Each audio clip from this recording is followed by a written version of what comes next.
Quiero invitarte a que en esta noche vayamos juntos al libro de Efesios.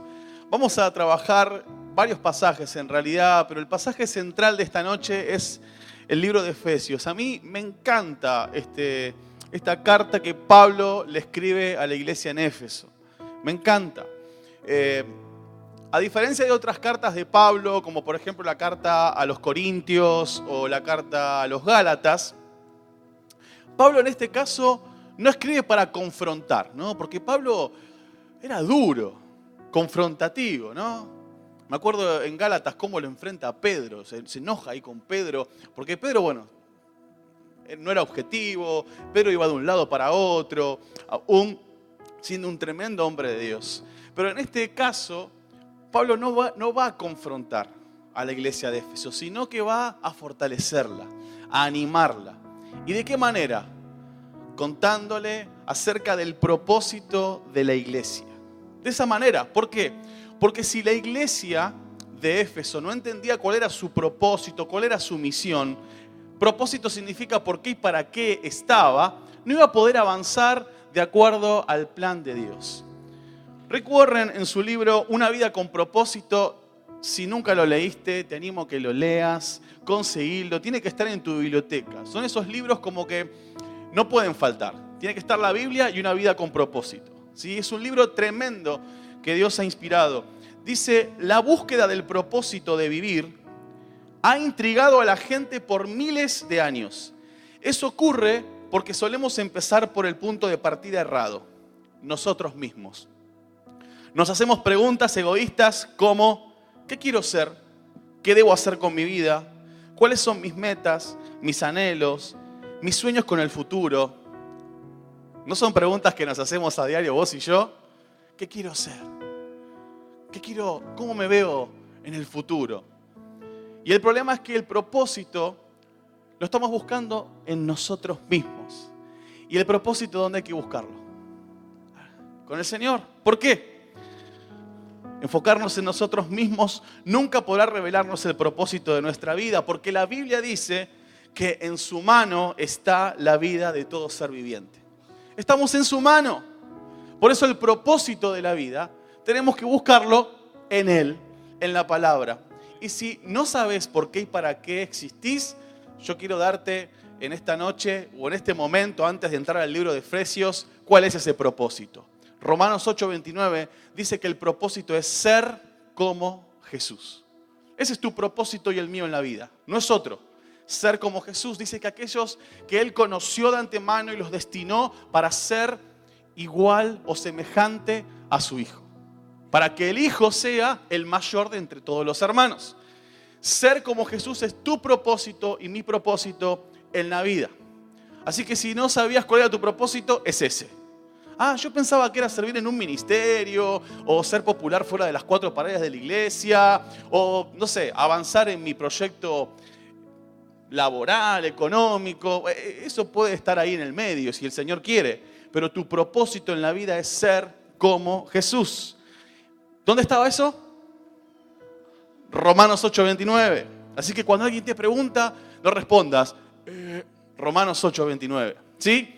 Ser como Jesús es nuestro propósito. Y en esta noche, metiéndonos en el libro de Efesios, vamos a ser fortalecidos. Como Pablo fortaleciendo a los Efesios, vamos a ser fortalecidos en el Señor, en ese propósito de la iglesia.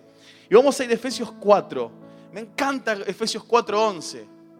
11 al 16. ¿No? Creo que ya es la tercera prédica que uso este pasaje de la Biblia, que tanto me viene hablando Dios desde hace tiempo. Y la riqueza de la palabra es que de un mismo pasaje podemos sacar 800.000 mensajes. Porque es tan profundo lo que el Señor tiene para decirnos. Efesios 4, 11 al 16 dice, ahora bien, Cristo dio los siguientes dones a la iglesia. Y entiendan, dones, ministerio. Los apóstoles, los profetas, los evangelistas y los pastores y maestros. No está hablando de aquellos que, no sé, vamos creo que por Ituzaingó, ¿no? Uno va con el auto por Rivadavia y aparece un cartel, ¿no? Apóstol, no sé qué cuánto. No estamos hablando de eso, lo cual podemos hablar mucho y mucha tela por cortar, pero ese no es el objetivo en esta noche. Lo cierto es que Dios ha establecido esos dones, el don apostólico, profético, el don evangelístico y el don de pastor y maestro, los ministerios. Ellos tienen la responsabilidad de preparar al pueblo de Dios para que lleve a cabo la obra de Dios y edifique la iglesia, es decir, el cuerpo de Cristo. Ese proceso continuará hasta que todos alcancemos tal unidad en nuestra fe y conocimiento del Hijo de Dios que seamos maduros en el Señor, es decir, hasta que lleguemos a la plena y completa medida de Cristo. Y ahí aparece lo que Pablo decía en Romanos 8:29, de ser como Jesús. Entonces, ya no seremos inmaduros como los niños, no seremos arrastrados de un lado a otro ni empujados por cualquier corriente de nuevas enseñanzas. No nos dejaremos llevar por personas que intenten engañarnos con mentiras tan hábiles que parezcan la verdad. En cambio, hablaremos la verdad con amor y así creceremos en todo sentido hasta parecernos más y más a Cristo, quien es la cabeza de su cuerpo, que es la iglesia. Y otra vez habla, parecernos más y más a Cristo. Él hace que todo el cuerpo encaje perfectamente y cada parte, al cumplir con su función específica, ayuda a que las demás se desarrollen. Y entonces todo el cuerpo crece y está sano y lleno de amor. Vamos a ir por parte. Como dice el versículo 13, ser como Jesús consiste en un proceso. No es, bueno, Señor, te entrego mi corazón, sé el Señor de mi vida, pum, listo, ya soy como Jesús. No, ser como Jesús es un proceso. Cuando vamos al latín, ahí está, muy bien. Cuando vamos al latín, donde aparece la palabra original de proceso, habla de pro, hacia adelante. Significa caminar hacia adelante, significa avanzar, dar pasos. Proceso tiene que ver con una secuencia de pasos que puede tener cierta lógica o no, pero siempre me va a llevar a un destino. Y ese destino es el propósito. ¿Cuál es el propósito? Ser como Jesús. ¿Sí? Quizás se te enfrió la boca, ¿no? Ser como Jesús. Ser como Jesús es nuestro propósito. Y el proceso consiste en caminar hacia adelante. Recuerdo Filipenses 3, 12 al 14, cuando dice Pablo, prosigo a la meta, o sea, miro hacia adelante para ser perfecto en Cristo. Lo estoy leyendo desde la versión NTV. Para ser perfecto en Cristo. Y otra vez aparece que esa perfección es ser como ¿quién? Como Jesús. La vida cristiana es un proceso. Y ese proceso no es simplemente como decía recién, bueno Señor, te entrego mi vida como Señor y Salvador y ya sé que después de esa oración mágica, que muchas veces pensamos que es mágica, tengo salvación, vida eterna y voy al cielo. Entregarle nuestra vida a Cristo no significa solamente saber dónde me voy a ir cuando me muera, sino cómo voy a vivir antes de que me muera. De eso se trata. Ese es el proceso. Ser cristiano significa ser como Cristo. Cristiano es pequeño Cristo, en realidad. Es decir, que cuando, no sé, la ve acá Damaris, wow, yo veo a Cristo en Damaris. Cuando lo ve a Elsa, yo veo a Cristo en Elsa. Cuando la ve a Cecilia, cuando lo ve a Bernardo, cuando lo ve a Patricia, cuando lo ve a Enrique, yo veo a Cristo en sus vidas. Que cuando ustedes me vean a mí, digo, hey, yo veo a Cristo en la vida de Daniel. Ahora, ser como Cristo es un proceso que tiene que ver con madurez y crecimiento. Por eso en el versículo 15 vuelve a hablar de crecer a la medida de Cristo. Ahora, en todos estos años que me toca liderar, discipular, cuando uno charla con no sé, por ejemplo, con los jóvenes, hay una pregunta o hay una frase que escucho muy seguido y es, me siento estancado. ¿Te sentís identificado en esta noche? Me siento estancado. O la otra, yo veo que el otro crece y yo no. Y no vamos a entrar acá en lo que es la comparación, el orgullo, no voy a ir por ese lado. Pero nos sentimos estancados a veces. Me siento estancado. Yo veo que este crece o que vos creces y yo no. Y no puedo crecer, no sé qué hacer. Y yo creo que estas cosas pasan cuando no tenemos en claro el por qué y para qué estamos. Porque si no tenemos claridad acerca de nuestro propósito, ¿cómo vamos a saber si estamos creciendo o no? Por eso en esta noche quiero que entiendas que tu propósito y el mío es ser como Jesús. Romanos 8:29, no te lo olvides. Y el 28 dice que Él dispone todas las cosas para nuestro bien. Y Él todo lo que dispone para tu vida y la mía es para el bien, para ir tras ese propósito. Pero también, cuando no crecemos es porque no entendemos qué significa crecer. Tenemos conceptos cerrados. La sociedad hoy, por ejemplo, ¿qué piensa que es crecer? Wow, esta persona crece porque tiene más dinero, otro auto, la casa. Ah, este tiene un auto viejito, no crece, está estancado. Este tiene un 0, wow, creció. Wow, ahora este no es más un vendedor solo, ahora es encargado, es jefe, supervisor. ¡Ah, qué crecimiento! ¿O no? Y así se mide en la sociedad. También la madurez se mide en cuanto a la edad. Este está maduro porque tiene muchos años. ¿Sí? Y justo tengo acá a Enrique, como siempre. O está más duro, dice. No, este está maduro porque tiene muchos años. Porque tiene experiencia.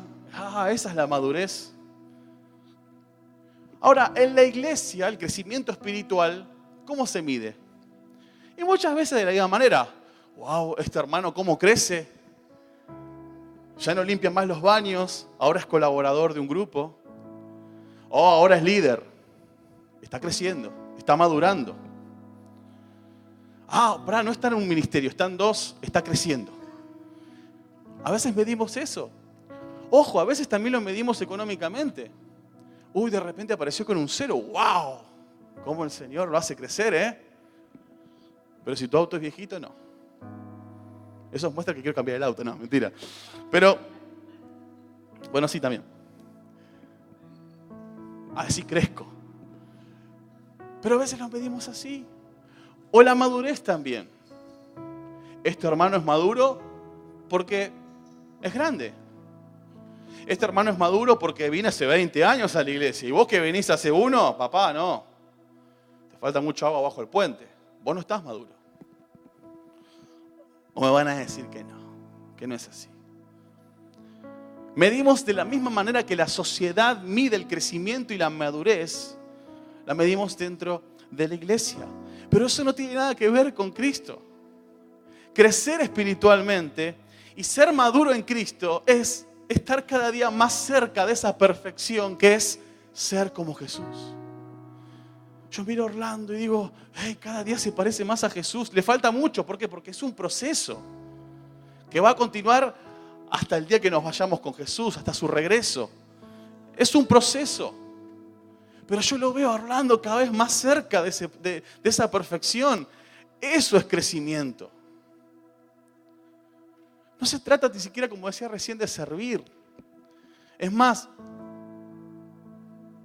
no es que servís, no es que porque, se me fue la frase, no estoy madurando porque sirvo, sino que estoy sirviendo porque estoy madurando. ¿Se entendió, no? No es que vos madurás porque estás sirviendo en un ministerio, sino que servís porque estás madurando. Esa es la diferencia. Ahora yo en esta noche quiero hablarle a todos aquellos que se sienten estancados en algún área de su vida, que se sienten que no crecen, que se sienten que, no sé dónde estoy parado, estoy medio desenfocado. Quiero fortalecer tu fe como el Señor fortalece la mía y como Pablo hizo con la iglesia de Éfeso. Y te quiero presentar 3 claves de cómo podemos crecer espiritualmente. Así que ahí donde estás, pregúntate, Señor, ¿cómo puedo crecer espiritualmente? ¿Cómo podemos crecer? Primera clave, versículos 11, 12 y 16. Cristo dio los siguientes dones a la iglesia: apóstoles, profetas, evangelistas, pastores y maestros. Ellos tienen la responsabilidad de preparar al pueblo de Dios para que lleve a cabo la obra de Dios y edifique la iglesia, es decir, el cuerpo de Cristo. ¿Para qué Dios reparte estos dones? para preparar a la iglesia, para edificar la iglesia. Y en el versículo 16 dice que Él hace que todo el cuerpo encaje perfectamente y cada parte al cumplir con su función, es decir, al apóstol, el que tiene ese ministerio, cumpliendo ese ministerio, el que es pastor, el que ejerce el ministerio de la enseñanza. También, cuando cada uno cumple su rol y función, entonces dice, el cuerpo crece y está sano y lleno de amor. ¿Cuál es la clave entonces? Alineándome a la autoridad. ¿Cómo puedo crecer espiritualmente? Alineándome a la autoridad. Y quizá al decirte esto, alguno haya dicho, oh. Porque seamos sinceros, nos cuesta mucho alinearnos a la autoridad. Creemos que la autoridad tiene que ver con ser un niño o un adolescente, pero cuando yo ya tengo más de 18 años, ya está, no va. El Señor delega autoridad en hombres y en mujeres. ¿Perfectos? No. Imperfectos, como vos y como yo. Pero que están avanzando en ese proceso. Y Él delega esa autoridad por gracia, como lo hizo con Pedro. Y un día estaría bueno predicar en profundidad de la restauración de Pedro, cómo el Señor le entrega el ministerio. Pero de una autoridad delegada que el Señor establece en la iglesia. Empezando por nuestro pastor, la mesa de gobierno, el cuerpo de líderes. Hay una autoridad delegada. ¿Y en qué consiste esa autoridad? Porque a veces escuchamos hablar acerca de la autoridad. El pastor dice, yo te doy autoridad sobre esto, sobre aquello. Y no lo terminamos de entender porque tenemos conceptos cerrados acerca de la autoridad. A veces pensamos que la autoridad es ser un esclavo, ¿no? Ahí, pisoteado. Ser controlado. ¿Dónde venís? ¿Dónde fuiste? Y hermano, ¿qué estás haciendo? Y yo te vi que hiciste esto, lo otro. Eso no es la autoridad que el Señor da. Colosenses 1:28. Colosenses 1:28. Dice, Pablo dice esto. Por lo tanto, hablamos a otros de Cristo. Advertimos, en otra versión dice corregimos, a todos y enseñamos a todos con toda la sabiduría que Dios nos ha dado. Queremos presentarlos a Dios perfectos en su relación con Cristo. Y otra vez aparece ahí el propósito. Presentarte perfecto en tu relación con Cristo. Volvemos a Efesios 4. Ser maduro es ser perfecto. A la imagen de Cristo. Y Pablo dice que la autoridad que él delega en un pastor, en un líder, es con la responsabilidad de presentarte perfecto y la tarea de ¿qué? De enseñar y corregir. Dice Pablo, con toda sabiduría. ¿Y qué tiene que ver? ¿Qué es la sabiduría? Proverbios dice que el principio de la sabiduría es el temor del Señor, la honra, agradarle a Él. Cuando vemos a nuestro pastor, por ejemplo, como persona de autoridad acá en la iglesia, desde el temor del Señor, de querer agradarlo a Él, de buscar cada día honrarlo, amarlo por sobre todas las cosas, con sabiduría, capacitándose, estudiando la palabra, orando, ayunando, amoldando su vida a la palabra. Eso es sabiduría. Y desde ese lugar es que Él tiene la autoridad. ¿Para qué? Para enseñar y para corregir. Esa es la autoridad que el Señor da. Y así cada uno de los dones y ministerios establecidos. No es la misma autoridad de enseñar y corregir, por ejemplo. Me pongo yo como ejemplo. No es la misma autoridad de enseñar y corregir sobre un joven, como líder de jóvenes, que sobre un músico. ¿Por qué? Porque mi función en el área de jóvenes es más pastoral, más integral. Y el área de la música es más aplicado a lo técnico, a lo ético quizás, pero no a lo profundo de la vida. Porque para eso este tiene el ministerio pastoral, este tiene otro ministerio, profético, como quieras llamarlo. Enseñar y corregir es la autoridad. Así que cuando vos escuchás que el Señor da autoridad en Enrique, por ejemplo, como líder de hombres, en Vivi como líder de mujeres, Carmen, Marce, José, Orlando, el que sea, es la autoridad de enseñar y corregir. Desde su experiencia, no desde la palabra. ¿Para qué? Para que vos y yo seamos maduros. ¿Por qué? ¿Porque José ya está maduro? No, porque él va camino y cada día se entrega como sacrificio vivo, santo y agradable para ser como Cristo. ¿Se entiende? Para crecer espiritualmente, entonces yo debo alinearme a la autoridad. Y te dejo ahí dos pasajes, Romanos 13, 1 al 5 y Hebreos 13, 17, que esto te va a traer mayor claridad. Una vez escuché a alguien preguntar, ¿y dónde dice la Biblia que yo tengo que ser discipulado por un líder? Efesios, Romanos 13, Hebreos 13. Pablo dice, sométase toda persona. Y someterse es bíblico, lo que pasa es que nosotros los malinterpretamos. Someterse significa ponerse bajo autoridad. No es ser pisoteado, es ponerse bajo autoridad. La tarea del liderazgo es entonces enseñar y corregir, es moverte desde donde te encontrás hacia tu propósito. Yo cuando lo veo acá, Ariel, que es uno de los jóvenes, mi tarea es enseñarlo y corregirlo. ¿Por qué? Para que él sea como Cristo. Yo tengo que ver dónde está Ariel y Ariel está parado acá. Esto lo tiene bien, esto no tanto. Bueno, desde acá vamos a trabajar. ¿Para qué? Para que él sea cada día más como Cristo. De eso se trata. Para poder crecer y madurar se necesita ser enseñado y corregido. Y te hago esta pregunta en esta noche. Y sé que hay tensión porque el tema de la autoridad trae tensión. De hecho, el Evangelio tiene que ver con que Él es el Señor. Y quiero preguntarte en esta noche, ¿cuál es tu relación con la autoridad? ¿Cuánto te dejas enseñar y corregir? ¿Cuánto? Tiene que haber un quebranto en nosotros. Si en Jesús hubo quebranto, ¿por qué nosotros no? Él decía, no sé mi voluntad, Señor, sea la tuya. Yo no hago lo que yo quiero, hago lo que vos querés que haga. Si hasta nuestro pastor está bajo autoridad, con el pastor Zaraco, ¿quién soy yo para no estar bajo autoridad? ¿Quién soy yo? Yo necesito ser enseñado y corregido para ser como Cristo.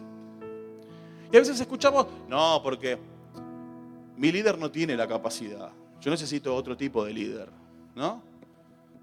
O sea, así que Dios es inteligente para proveerte cada día, es inteligentísimo para abrirte una puerta de trabajo, pero deja mucho que desear su inteligencia para ponerte un líder. Su voluntad es esta, y su voluntad es buena, agradable y perfecta. Solamente tenemos que abrazar ese proceso. Tenemos que abrazar la autoridad y tenemos que amar la autoridad. Yo no me alineo a la autoridad por su capacidad, eso no nos pide el Señor, sino porque es la autoridad delegada de Él. Y yo quiero ser como Jesús. De eso se trata.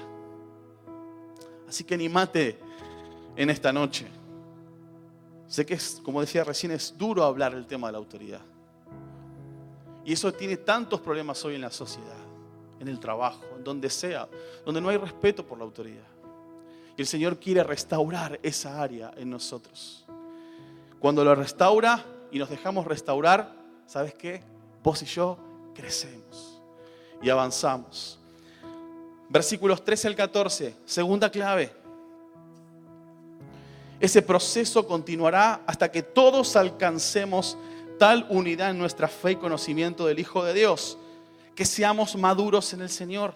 Es decir, hasta que lleguemos a la plena y completa medida de Cristo. Entonces, ya no seremos inmaduros como los niños. No seremos arrastrados de un lado a otro ni empujados por cualquier corriente de nuevas enseñanzas. No nos dejaremos llevar por personas que intenten engañarnos con mentiras tan hábiles que parezcan la verdad. Cuando la Biblia habla de conocimiento, está hablando muchas veces de intimidad. Y esa es la segunda clave. Desarrollar o desarrollando un estilo de vida de intimidad. Clave para crecer número 1. alineándome a la autoridad. Clave para crecer, número 2, desarrollando un estilo de vida de intimidad. Cuando hablamos de intimidad, ¿qué estamos hablando? Cuando la Biblia habla de intimidad, está hablando de cuando el hombre y la mujer se unen. Son uno. Habla de una relación mucho más profunda, una relación mucho más, precisamente íntima. No superficial. La oración y estudiar la palabra son los medios que Él establece para poder relacionarnos con Él en intimidad. No es leer la palabra por arriba. Bueno, listo, chao. No, es profundizar. Es entender que Dios es mucho más que tu ibuprofeno para aliviar tu dolor del día. Es entender que Dios es todo. Y por eso yo, abrazo. Durante todo el día podés hablar con el Señor. Quizás la oración todavía la ves como la iglesia católica, ¿no? El rezo, Padre nuestro que estás en los cielos, Ave María purísima. La oración es tan sencilla como hablar. Simplemente tenés que abrir tu boca y hablar con Él. Es un diálogo, una conversación, pero es ida y vuelta. Porque muchas veces nosotros hablamos, pero no escuchamos. ¿Y cómo es hablar y escuchar? Hablar, leer. Es más, creo que es más leer para escuchar su voz que hablar. ¿Querés escuchar la voz de Dios en voz alta? Lee tu Biblia en voz alta. Y es ahí donde el Señor nos habla, donde nos dice, este es mi plan, este es mi propósito. El Salmo 1, me encanta el Salmo 1. Dice, bienaventurado es aquel que se deleita en la ley del Señor y medita en ella de día y de noche. Cuando la Biblia en el Antiguo Testamento habla de meditar, no está hablando de, repasar para que quede grabado. No, habla de orar. Meditar es orar también. Sino que de día y de noche está en continua oración, en intimidad con Él. Y dice que será como un árbol plantado a la orilla de un río. Imagínate ese lindo árbol plantado junto a la corriente de un río. Que siempre da fruto en su tiempo. ¿Por qué? Porque siempre está regado.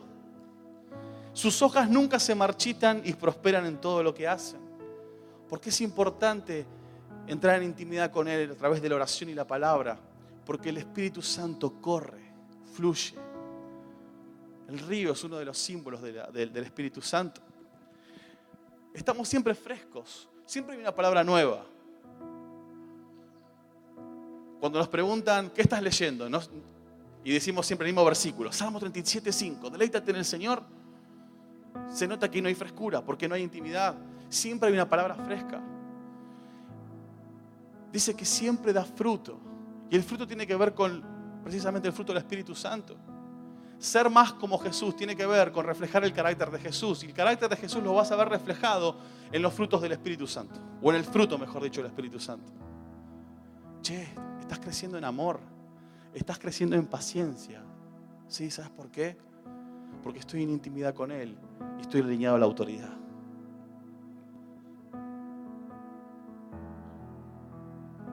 El crecimiento espiritual se mide por el fruto. Yo antes, ante esta situación, me agarraba una bronca, ahora no, estoy más tranquilo. Eso es un cambio, eso es crecer espiritualmente. Antes, cuando un hermano me fallaba, traición, rencor. Pero como estoy orando y estoy leyendo la palabra y me dice que debo perdonar a mi hermano, perdoné, porque eso es amarlo. Y eso se logra cuando el Espíritu Santo toma el control de nuestras vidas. También tiene que ver con conocimiento, ¿no? Con recibir información.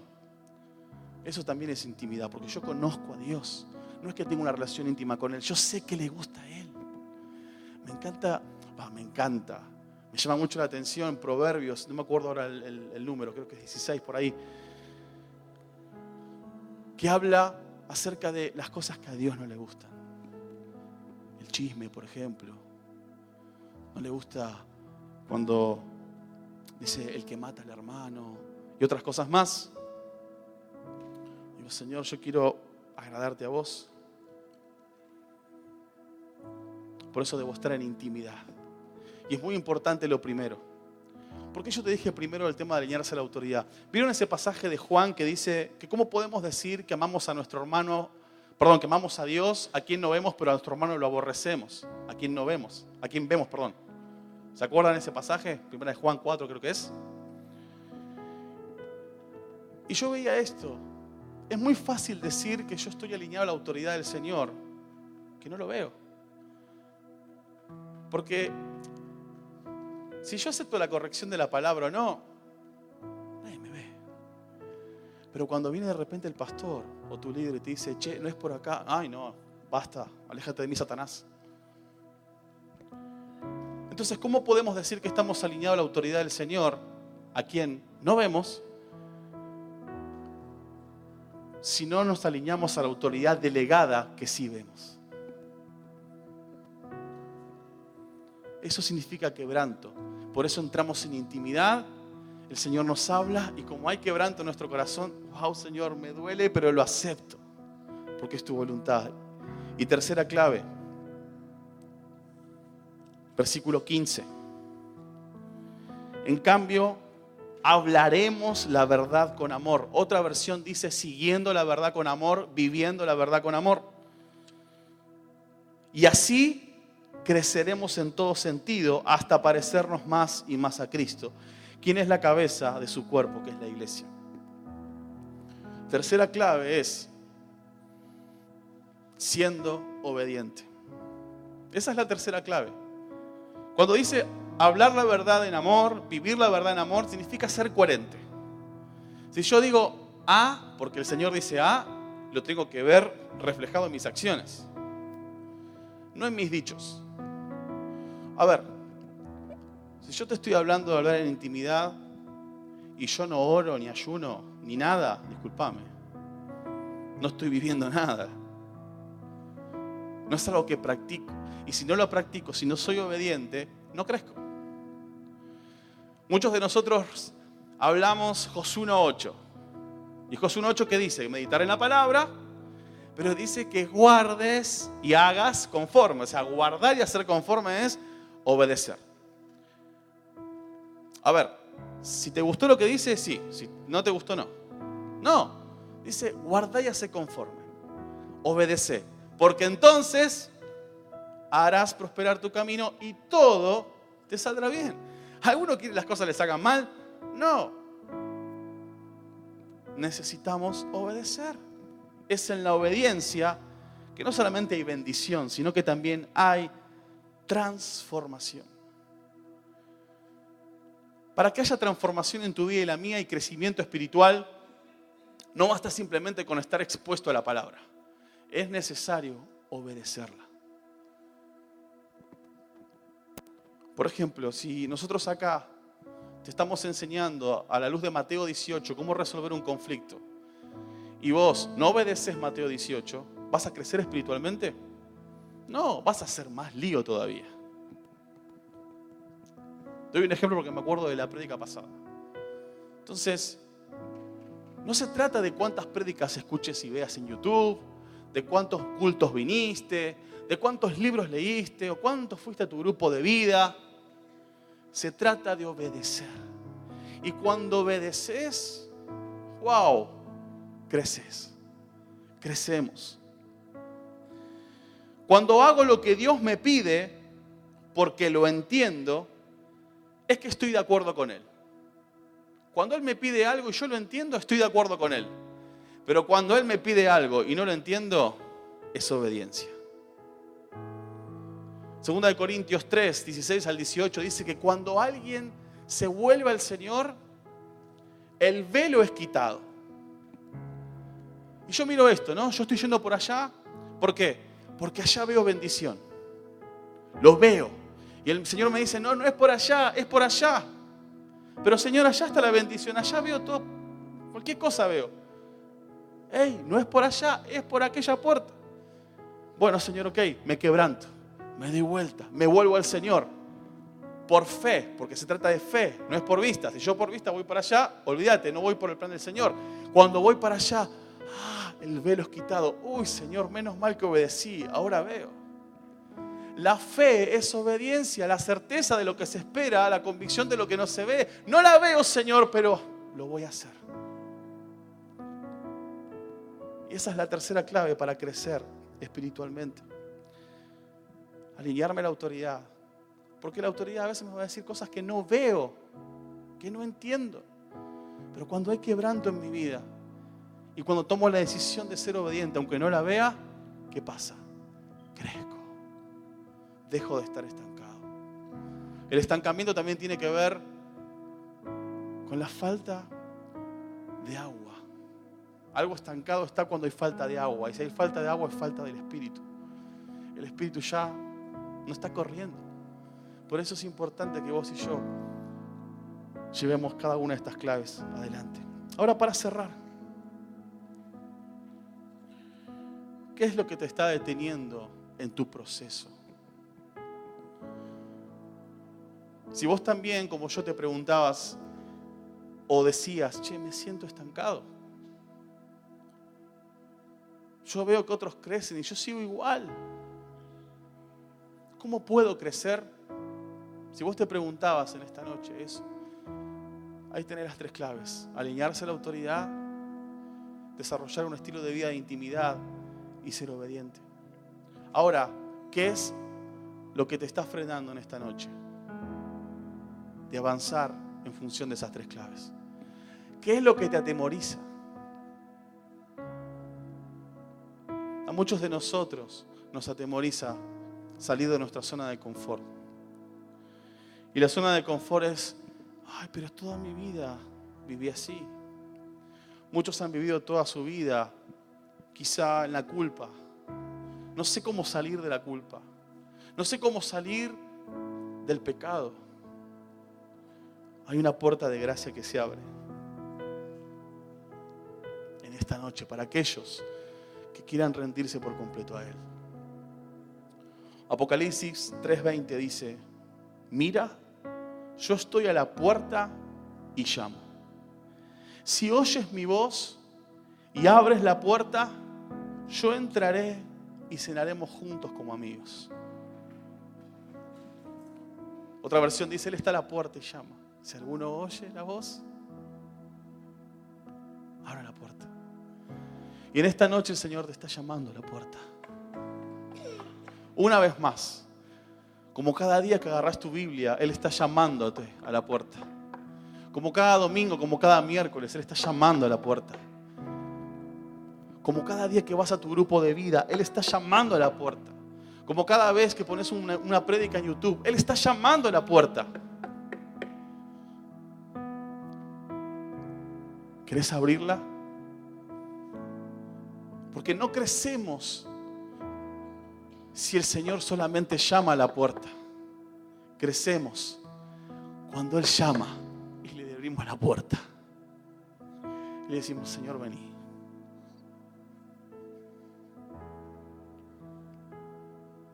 Cerrá tus ojos ahí donde estás.